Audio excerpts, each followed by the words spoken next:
जय माता दी दोस्तों, आप सभी को तिल चौथ, सकट चौथ, संकष्टी की बहुत बहुत शुभकामनाएं।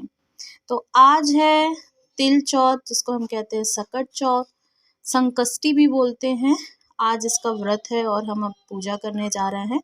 तो सर्वप्रथम पूजा के लिए क्या क्या सामग्रियां लगती हैं एक बार मैं आपको बता देती हूँ। तो हमें सर्वप्रथम तिल के लड्डू चाहिए। काले तिल के लड्डू का आज विशेष महत्व है। एक नारियल चाहिए। नारियल के साथ साथ कच्चा दूध, जब हम चंद्रमा को अर्घ देंगे उस समय के लिए, क्योंकि आज के दिन भगवान गणेश गणपति जी की पूजा का विशेष महत्व है। तो दुर्वा, भगवान को चढ़ाने के लिए जनेऊ, फल, जो भी आपके यहाँ ऋतु फल होगा फल।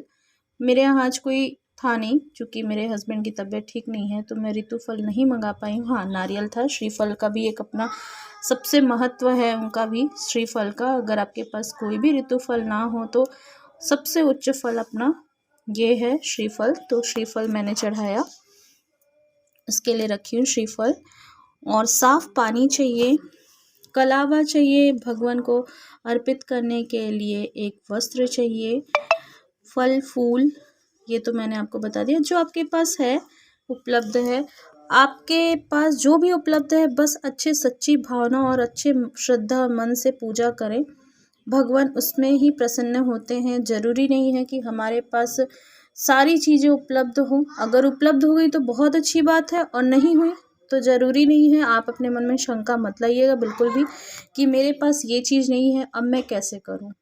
बस सच्ची भावना और सच्चे मन और अच्छे दिल से अच्छी भावना से पूजा करें तो वो हमारी पूजा हमेशा भगवान तक पहुंचती है और उसका फल भी हमें प्राप्त होता है।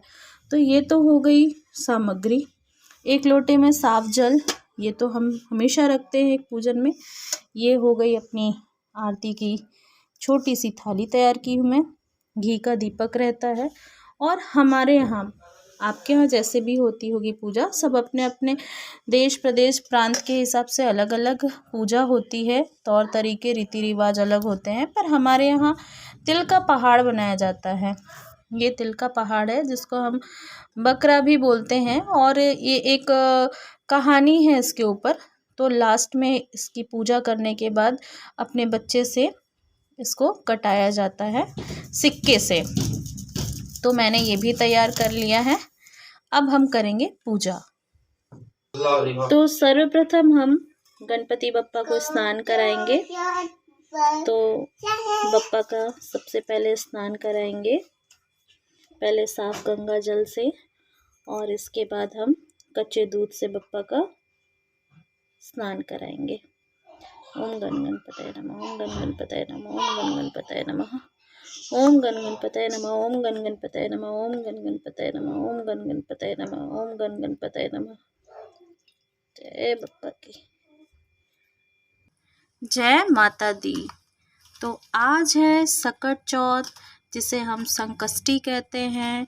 इस पे आज माघ माह के कृष्ण पक्ष की चतुर्थी तिथि को सकट चौथ का व्रत रखा जाता है। इस दिन भगवान गणेश जी, माता सकट की पूजा की जाती है। सकट चौथ के दिन महिलाएं निर्जला व्रत रहती हैं और चंद्रदेव को रात्रि के समय अर्घ देती हैं। इस दिन पूजन के समय सकट चौथ की कुछ कथाएं सुनाई जाती हैं, और पौराणिक मान्यता के अनुसार हम आज के दिन पूजा करते हैं। सकट चौथ को कई जगह तिल चौथ या तिलकुटा चौथ भी कहा जाता है। संकष्टी चौथ, सकटी चौथ इस नाम से भी जाना जाता है।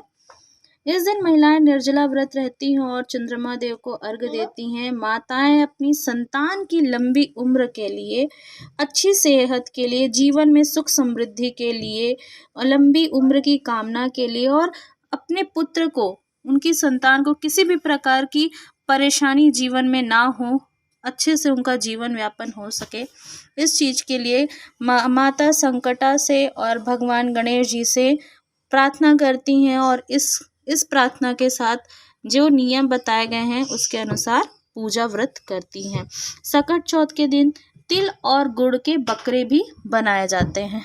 बहुत से जगह, हमारे यहाँ सबके यहाँ अलग अलग रीति रिवाज होती है। हमारे यहाँ आज के दिन तिल और गुड़ को मतलब मिला के एक बकरी का आकार दिया जाता है, फिर उसे काटा जाता है। इससे जुड़ी भी पौराणिक कथा है, मान्यता है। एक प्रकार से बकरे की बलि दी जाती है। पौराणिक मान्यता के अनुसार बताया जाता है, कहा जाता है कि पहले बलि की प्रथा थी, बलि की प्रथा प्रचलित थी और इसके कारण बकरे की बलि दी जाती थी, लेकिन अब यह प्रथा हमारे यहाँ बंद हो गई है। इसलिए सकट चौथ के दिन तिल और गुड़ को बकरे का आकार दिया जाता है, फिर दूब से उसकी गर्दन काटी जाती है या सिक्के से इसकी गर्दन काटी जाती है और दूध में धार होती है, इसलिए उसे तलवार के रूप में देखा जाता है। मान्यता है कि बकरे की बलि ना देकर गुड़ और तिल की हम लोग बलि देते हैं और भगवान गणेश जी को प्रसन्न करते हैं, इसलिए तिल संकष्टी को, चतुर्थी को तिल और गुड़ के बकरे की बलि दी जाती है। तो इसी प्रकार मान्यता के अनुसार मैं भी ये एक बकरे का आकार दी हूँ और अभी अपने पुत्र से देखिए पूजा हो चुकी है मेरी अच्छे से। भगवान गणेश जी के सामने मेरे से जैसा बना है, अपनी श्रद्धा, सच्चे मन, अपनी श्रद्धा भक्ति से आप कोई भी पूजा करें, बस उसमें आडंबर नहीं होना चाहिए, कोई भी दिखावा नहीं होना चाहिए। यदि आपका मन अच्छा है, सच्चा है, तो आपकी पुकार भगवान जरूर सुनेंगे और आपको हर दुखों से बचाएंगे, रक्षा करेंगे। तो मैंने भी कभी कभी पूजा में अगर कोई त्रुटि हो भी जाती है, भूल चूक गलती हो जाती है, तो हम आखिरी में वैसे भी क्षमा मांगते ही हैं भगवान से। और हम इंसान हैं, गलतियां होती हैं, भगवान जानते हैं। भगवान बस यही देखते हैं कि हमारा मन कैसा है। हमारे मन में आज हम अच्छे से पूजा कर रहे हैं और मन में किसी के लिए बैर पाप भर के रखे हैं, तो वो पूजा का कोई महत्व नहीं है। निर्जला उपास रह के भी आपको वो फल नहीं मिलेगा। पर यदि आप, जो माताएं बीमार रहती हैं या जो उपास नहीं कर सकती, जिनकी दवाइयाँ चलती, तो ज़रूरी नहीं है कि उनको उपास रहना है। बस आप अच्छे मन से, सच्चे मन से अपने पुत्र के लिए आप उपास नहीं भी करेंगी चलेगा, बस आप अच्छे मन से भगवान को याद करिए, उनकी पूजा अर्चना करिए, उतने में ही भगवान आपके पुत्र की रक्षा करेंगे और आपके घर में सुख शांति प्रदान करेंगे। तो जिस प्रकार भगवान गणेश जी कथा पूजा में हमने सुनाई है कि सबकी प्रार्थना स्वीकार करते हैं और सबको आशीर्वाद देते हैं, ठीक उसी प्रकार जितने भी मेरे यूट्यूब फैमिली हैं और जितनी भी माताएं हैं, जितने भी उनके बच्चे हैं, संतान हैं, उनके घर परिवार में भी सुख समृद्धि बनाए रखें, आशीर्वाद दें। संकटा माता सभी की रक्षा करें, सभी के बच्चों को संकट से बचाएं। इसी आशा के साथ, इसी मनोकामना के साथ मैं यहीं पे आज विराम देती हूँ। आशा करती हूँ यदि आप लोग को ये वीडियो पसंद आया होगा, मेरी पूजा पाठ की विधि आप लोगों को अच्छी लगती होगी, तो आप ज़रूर इसे लाइक करिएगा, शेयर करिएगा, और अगर आपको नहीं अच्छा लगता है फिर भी आप लाइक करिएगा। जहाँ पे त्रुटि होगी मैं बिल्कुल इस चीज़ को स्वीकार करूँगी और आगे बढ़ूँगी।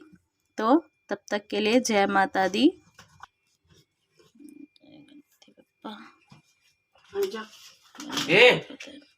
जा मम्मा बहुत बुला रही है, जाना बुला रही है ना भाई, इसको मत गिराना।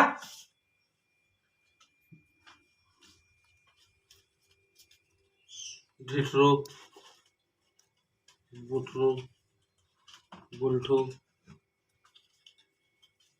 बंटी।